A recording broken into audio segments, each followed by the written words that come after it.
do with it. I just can't remember what. Jim Harris, Bill Murto, Rod Canion got together one day at Bill's house, right? Yes. And said, we were still working at TI, and we said, you know, we really ought to start a company. It wasn't fun at TI anymore. This personal computer industry was exploding. So we thought, you know, there's got to be some way we can build a company that does something worthwhile. We don't know what it is, and it doesn't have to be, you know, we certainly didn't go to shoot the moon. We just wanted to have actually, I think our words were, we want to have a good small company. It's a fun place to work, and that, you know, build something that's worthwhile. And then things got out of hand. So we've got about a plus or minus 30-minute program today, but before we go too much further, I would like to have Jim and Bill each say a few words now. You can go first.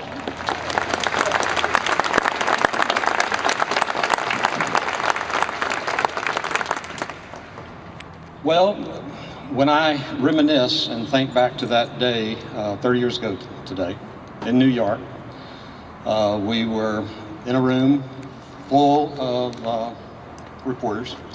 We had a Compaq sitting on the table. We had it covered with a tablecloth.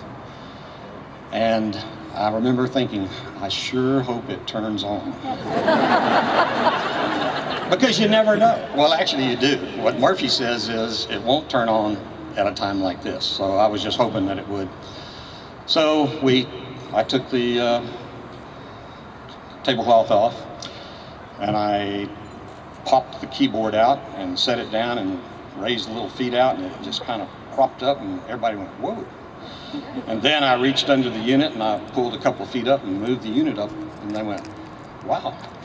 And then I reached over to the side door and I pulled it open, and I reached in and got a power cord. Now, everybody that was doing portable computers didn't have a place to store the power cord. Now, what we did is, when we started, we thought things like, well, it needs to have a place to store a power cord. And the fact that it can't be done doesn't mean we shouldn't do it anyway. So we did it. Pull the card out, plug it in, put it in the wall plug, and then click, and there it came. Whoop, it came up, you know, I'm like, oh boy. Now, a little bit later, if you remember, we had a breaker or something go out. They had to scramble in the back, get it going again, so it shut down Rod's speech while he was going. But before that, like Rod was just saying, on February the 16th, about 8.5 months prior to that, it was Rod, Jim, and Bill getting ready to start something. We had incorporated that day in Dallas and had to go back to Houston to start to put together a team. We had no phones, no tables, no insurance, no facility. We hadn't even chosen a facility. We had absolutely nothing. There was only 3 employees, Rod, hey man, Culpepper. We started off on a really significantly hard journey that we were very successful in. We had time to do it right once, and what we were trying to do was put together a computer factory producing quality computers and start mass producing them and shipping them in January. That was a mere 11 months away from nothing. And I remember as we quickly took a lease and opened up, or got a phone in so that we could start bringing in the vendors. Our vendors were coming in, and we had a phone on a cardboard box.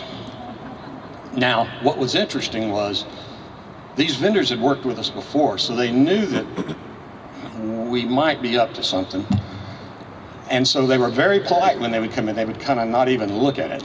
But so we started working and worked tirelessly.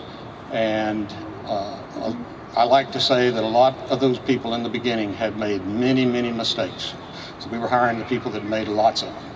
But we were also hiring people who made that didn't make the same mistake twice.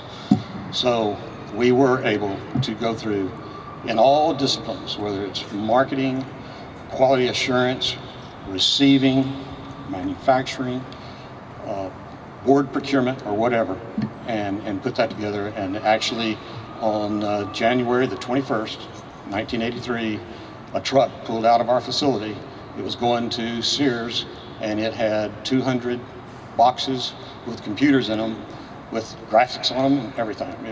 And they went out, they worked, and they were well received. So when people ask me how did that happen, I say it was keen thinking and superb execution. A group of people that came together. And I will also say this, that when I'm watching sports or something and I hear they throw around the term dream team, I always think of Compaq and all of you guys. Because we're the ones that did it. All of us. Anyway, congratulations.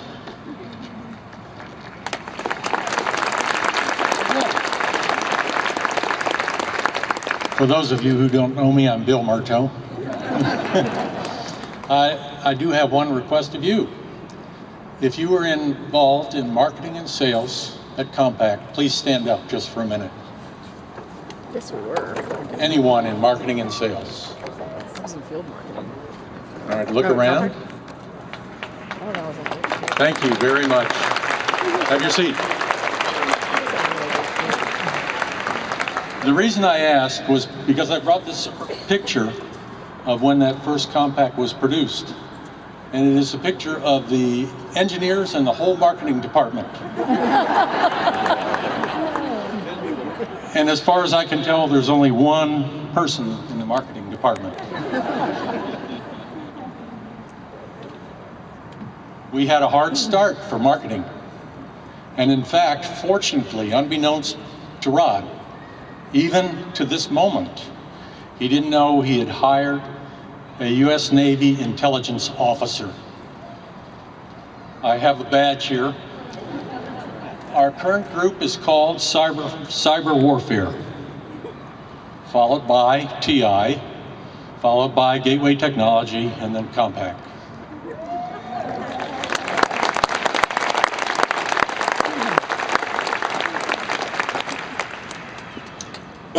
We had a difficult time in marketing and sales because we were unknown.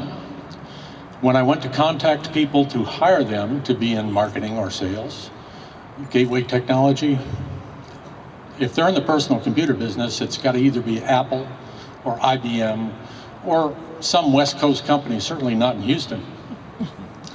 So my first big hire, who has been responsible for putting this event together today, is Ken Price.